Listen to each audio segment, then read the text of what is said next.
Muy buenas noches, bienvenidos a Odisea. La crisis económica adelanta la ansiedad electoral y el país hasta ahora sigue polarizado. La sociedad argentina sigue dividida en dos, con un centro difuso y dos polos, el del gobierno, Macri, el de la principal figura de la oposición, Cristina Kirchner,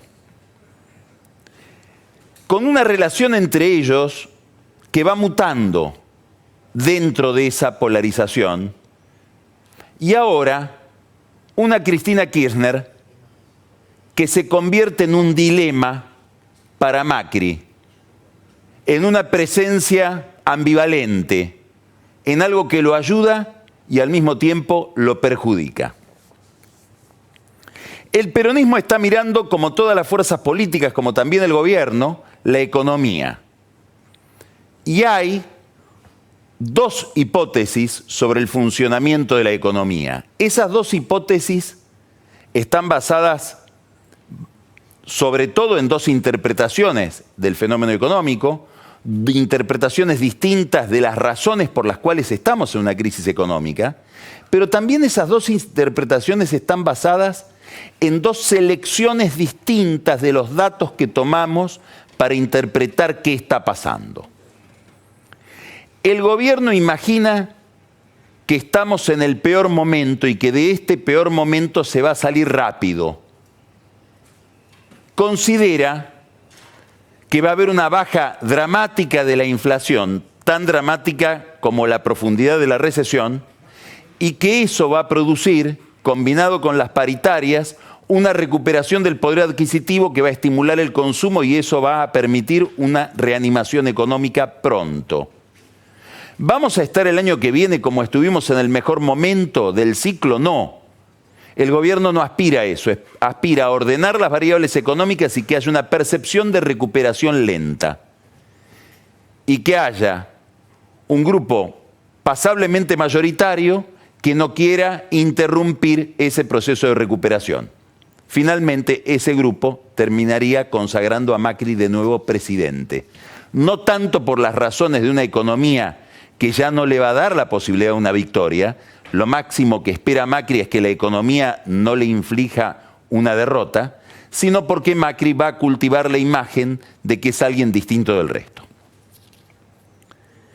¿Qué miran los que piensan así? Miran que baja la inflación, miran que el mercado de cambios parece estar dominado, por momentos demasiado dominado con un dólar que cae.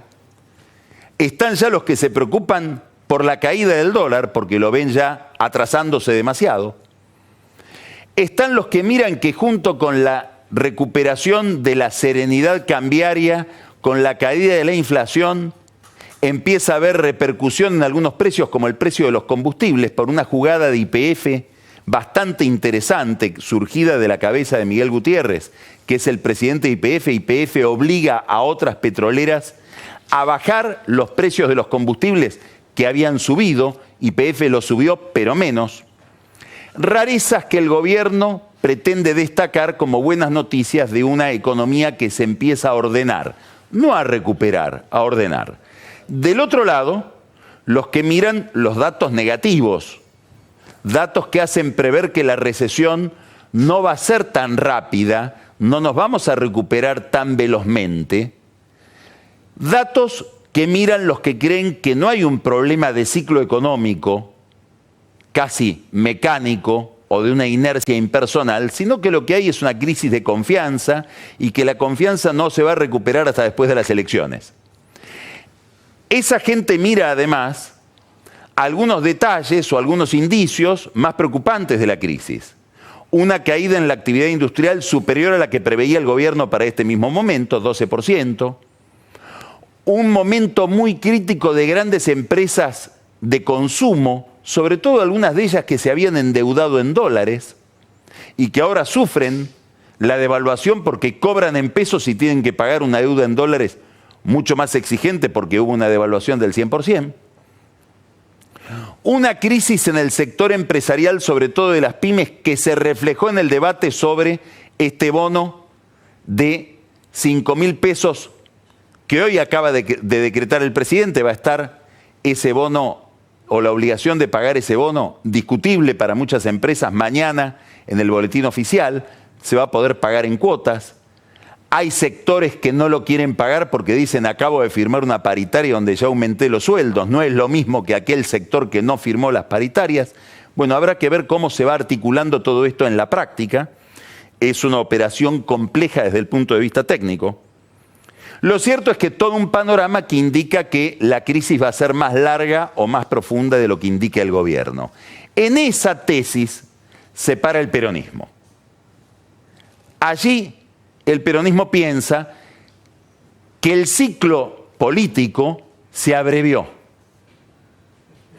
Que aquello que pensaban el año pasado, cuando salieron de una elección catastrófica para la oposición, que se iba a producir en el 2023, que es la posibilidad de generar un proyecto competitivo que los devolviera al poder, se acercó al 2019 y que el 2019 es una alternativa para volver al poder. Claro, esa alternativa plantea un problema interesantísimo. ¿Cuál es ese problema? Que la figura más competitiva, más atractiva, la figura más destacada del peronismo para la competencia electoral sigue siendo Cristina Kirchner. ¿Cristina Kirchner va a ser candidata? Ni ella lo sabe. Por momentos, mucha gente tiende a pensar que el que tiene más poder o el que está más en el centro del problema sabe más cosas de las que sabemos nosotros. Ella tampoco sabe qué va a pasar y por lo tanto debe estar dudando respecto de qué decidir. Pero los líderes políticos, igual que los líderes empresariales o aquellos que están, cualquier persona que esté al frente de una gran organización, no tiene una libertad absoluta para decidir su destino. Depende muchas veces del mandato que le da esa organización a la cual lidera. Bueno, hay un entramado, una maquinaria de intendentes, concejales, diputados, que necesitan que Cristina sea candidata, aunque ella pierda, para ellos reponer su posición en el poder en las elecciones del año que viene. En el centro de todos ellos, los intendentes del conurbano bonaerense, que ven en ella la mejor candidata porque ella es más votada allí donde hay más pobreza. Ya tiene un equipo de campaña y se comporta como si estuviera en campaña la expresidenta, aun cuando no sepamos el desenlace de su candidatura. Se comporta como si fuera candidata. Ahí está el grupo de siempre, su hijo Máximo, la Cámpora, Guado de Pedro, los que estuvieron siempre. Y una figura que regresó, una especie de hijo pródigo, Alberto Fernández, el ex jefe de gabinete de Néstor Kirchner y después de Cristina Kirchner. Alberto Fernández se reacerca a su antigua jefa, de la que dijo cosas bastante severas durante todos estos años, y es seleccionado por ella como el dirigente encargado de dialogar con otros sectores del peronismo. Es un interlocutor ideal, digamos, ocupa un rol interesantísimo. Cristina elige bien. ¿Por qué? Y porque él estuvo casi en todos los lugares, o sea, puede volver a hablar con todos aquellos con los cuales estuvo vinculado. Fernández estuvo con Massa. Fernández fue jefe de campaña de Florencio Randazzo en las elecciones del año pasado. Y una curiosidad, Cristina le sigue, ahora vamos a analizar este problema, pero Cristina le sigue atribuyendo a Randazzo y a la candidatura de Randazzo alguna complicidad con el gobierno, porque cree que ese 5% que sacó Randazzo es el que le impidió a ella ganar como senadora en la provincia de Buenos Aires en contra de Esteban Bullrich. Muy bien, Alberto Fernández está hiperactivo como jefe de campaña. Acaba de emitir un tuit extraordinario que yo le quiero comentar acá por lo gracioso casi. Dice: les propongo, lo dijo en Santa Fe, ahí lo tiene usted en la pantalla detrás de mí. Les propongo 3 compromisos para que incorpore el peronismo, subrayo el verbo incorpore. No mentir, no robar y nunca votar en perjuicio de quienes menos tienen. Este tuit lo emitió el equipo de prensa, Alberto Fernández. Dice que el peronismo debe incorporar el compromiso de no mentir e incorporar el compromiso de no robar e incorporar el compromiso de no hacer nada en contra de los que menos tienen. Ni yo diría algo tan antiperonista. Alberto Fernández, jefe de campaña de Cristina, es también uno de los candidatos a presidente, sobre todo candidato a presidente de Alberto Fernández. Ahora vamos a ver cómo mira el peronismo a Cristina. Están los que ven algunas dificultades en Cristina Kirchner como candidata y esas dificultades lo llevan a decir no nos queremos mezclar con ella. Aunque sea la candidata más competitiva, seguimos insistiendo en que es un mal negocio sumarse a Cristina Kirchner. ¿Qué ven? Ven, primero, que no pasa un balotaje, es decir, que hay una negatividad tan grande, es tan grande el número de gente que dice jamás la votaría, que cualquier proyecto al lado de Cristina Kirchner termina en un fracaso. Y desde ese fracaso contamina todo lo que se le ponga al lado. Es decir, cualquier cosa que se junta con Cristina Kirchner termina kirchnerizándose. El ejemplo que se da siempre es, si tiro tinta en el agua, no se borra la tinta, se mancha el agua. Bueno, Cristina Kirchner, para esta forma de pensar, que es la que tiene, por ejemplo, alguien como Miguel Pichetto, sería tinta. Es imposible que no contamine todo aquello que se le pone alrededor con su propia agenda de problemas. Este mismo grupo dice, además, hay otra dificultad en Cristina. No confiemos, señalan, en lo que dicen las encuestas. Porque una cosa es lo que dicen las encuestas respecto de gente que dice yo la quiero votar, y otra cosa es si ese universo o esa masa de votantes ancla después en un proyecto electoral concreto, para lo cual se necesitan candidatos en todas las provincias, un armado electoral territorial del que por ahora Cristina Kirchner carece, sobre todo en los grandes distritos y sobre todo en las grandes urbanizaciones. El voto urbano, que siempre lo tuvo en contra, ahora lo tendría muy en contra. Hay dirigentes que son interesantes de ser escuchados porque están cerca de la expresidenta, que dicen tenemos la dificultad que aún en los sectores populares, aún en los barrios más desamparados, hay gente que nos dice vamos con vos, pero si es con Cristina, no. Están los que ven otras dificultades de Cristina, que son dificultades que no tienen que ver con que ella no llegaría, sino con otro tipo de problema que es qué sucedería si llega. Son los que quieren que Cristina no sea candidata, es la posición, si uno quiere, más cínica, a favor de ella, como que la quieren cuidar. Son los que le dicen, cuidado Cristina si vas a competir, porque si perdés, esta vez sí vas presa. Además no lo vas a tener a Pichetto en el Senado, porque Pichetto, la senaduría de Pichetto vence el año que viene, que es el que sostiene la postura más firme de los fueros del Senado, no de Cristina. Los del Senado no se entregan, y menos a Comodoro Pi. Esta es la tesis central de Pichetto. Bueno, cuidado Cristina si competís, porque si competís y perdés, tu nivel de debilidad va a ser muy importante. ¿Esto le preocupa a ella? Por supuesto que la preocupa. No solamente por ella, le preocupa sobre todo por su hija Florencia, que es la más expuesta porque no tiene fueros.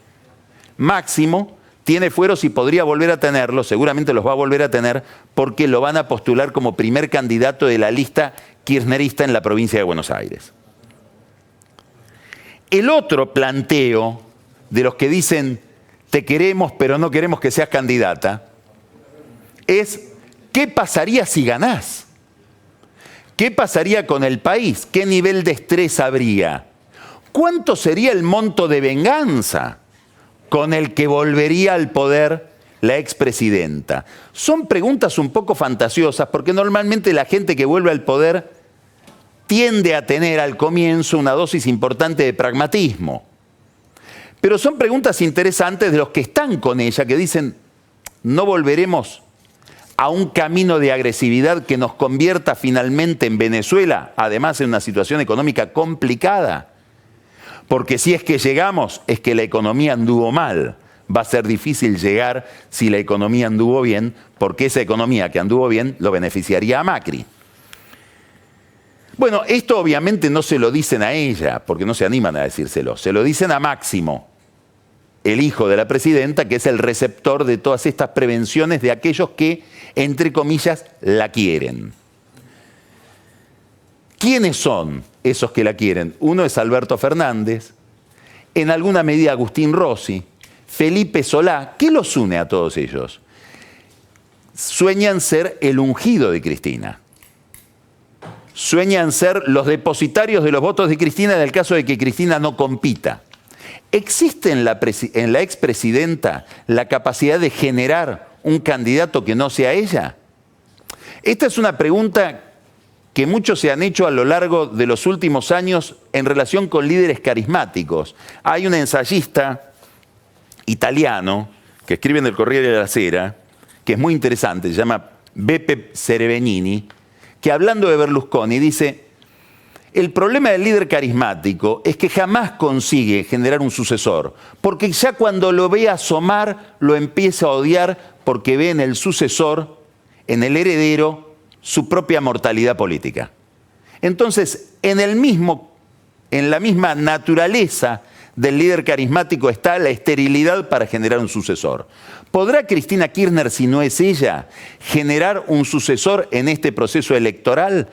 Los que quieren ser el sucesor, y ahí está primero en la fila Alberto Fernández, dicen que lo haga pronto. ¿Por qué? Y porque si no puede pasar con Lula, que estuvo esperando hasta el final si la justicia le permitía competir o no, y cuando quiso mencionar al sucesor, que fue Fernando Haddad, no pudo hacerlo, ya era tarde, por eso Haddad perdió. ¿Era tarde? ¿Perdió porque era tarde o perdió porque Lula fue incapaz de cualquier autocrítica? Esta es una pregunta central para Cristina Kirchner y para su capacidad para hacer alianzas. Es imposible a un líder con mucha negatividad pedirle que haga alianzas sin alguna revisión o sin alguna autocrítica respecto de aquello que la sociedad le está reprochando. Y ahí está el problema central de Cristina, que es la imagen de corrupción que ha tenido la experiencia de gobierno kirchnerista durante 12 años. Y esa imagen de corrupción está en el centro de la vida judicial y sobre todo en la causa sobre los cuadernos. Una causa que se va complicando un poco. ¿Por qué? Primero porque tanto el juez Bonadío como los fiscales, Stornelli y Rivolo, no terminan de conseguir todas las pruebas necesarias para que sea contundente la condena y la imputación. La mayor cantidad de datos que hay en la causa provienen de autoincriminaciones de gente que se vio en los cuadernos de Centeno y dijo, sí, eso es verdad. ¿Hay algo más que esa declaración? En muchos casos, en la misma Cámara Federal que están estudiando este tema, dicen, bueno, a lo mejor si esa gente dice, la verdad que yo me voy a desdecir, no estuve en aquello que dije haber estado, bueno, hay muy pocas pruebas adicionales a esa declaración para imputarlos. Segundo problema, central, el problema más importante de todos, ¿dónde está la plata? La plata que supuestamente se robó Cristina Kirchner o su entorno, ¿dónde está? Bueno, buscan a Muñoz. ¿De dónde viene la plata de Muñoz? Se la encontraron ya más o menos 70 millones de dólares. Y probablemente era plata de Néstor Kirchner o era plata que él le robaba a los que robaban. ¿Dónde está la plata? ¿Estará escondida en estancias en la Patagonia? Seguramente mucha de la plata que se robó fue aplicada a la compra de campo. Sobre eso hay mucha anécdota en el sur. Ahora, ¿hay plata enterrada? Es una pregunta interesante porque cuando la gendarmería fue a buscar y a hacer agujeros, se encontró que ya había agujeros en esos campos. Alguien se había llevado la plata.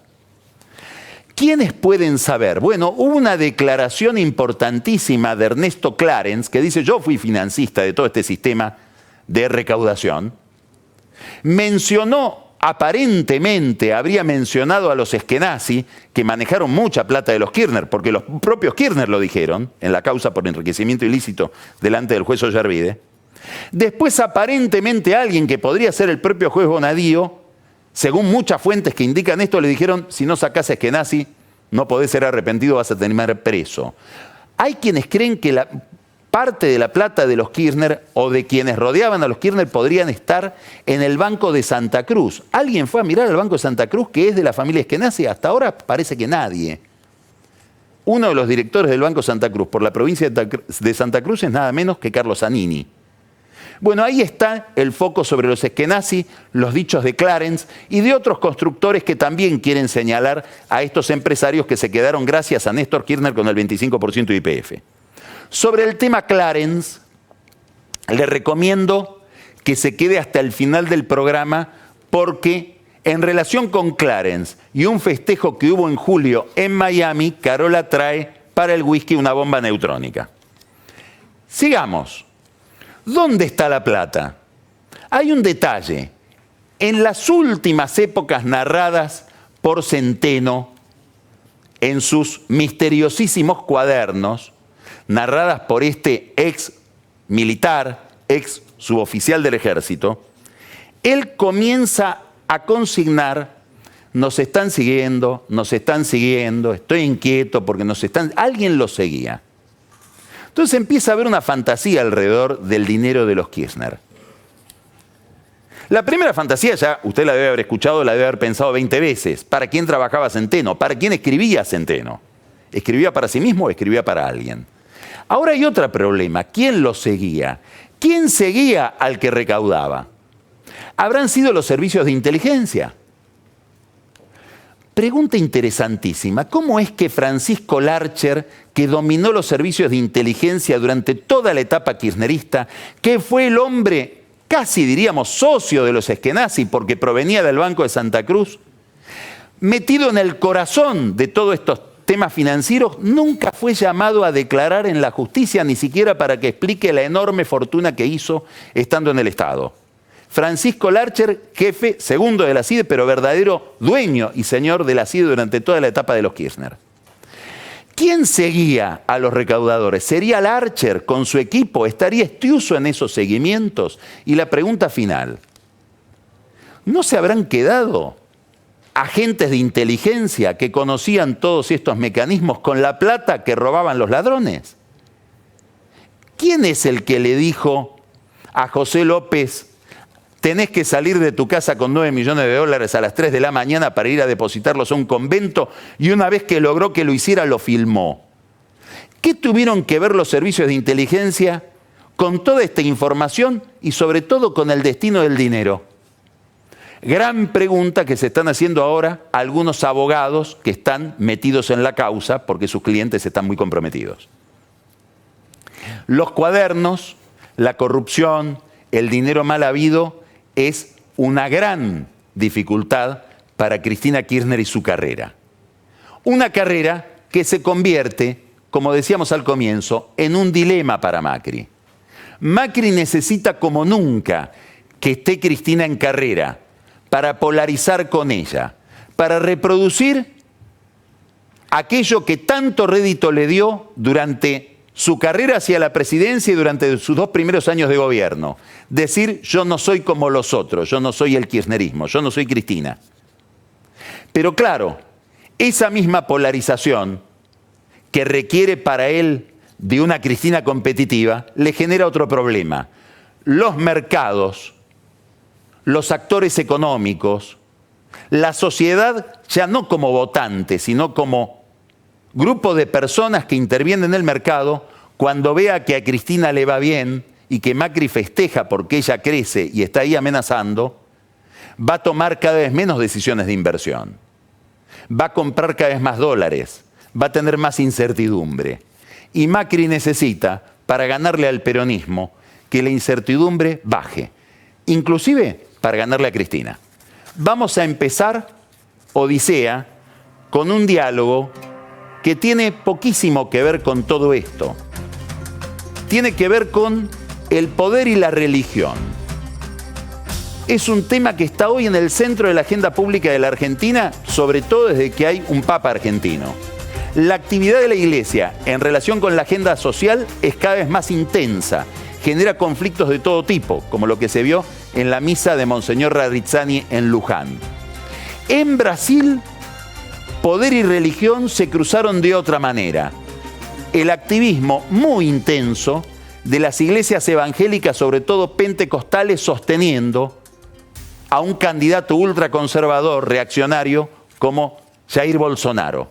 De estos temas vamos a hablar con un pastor evangélico metodista, un teólogo, un estudioso de la religión. Vamos a escuchar una voz no habitual, es una voz no católica. El catolicismo suele ser la voz más poderosa en temas de religión en la Argentina. Le vamos a preguntar a él por todo esto, por Argentina, por Brasil y por el rol de la fe cuando se aproxima a la política. Empezamos Odisea.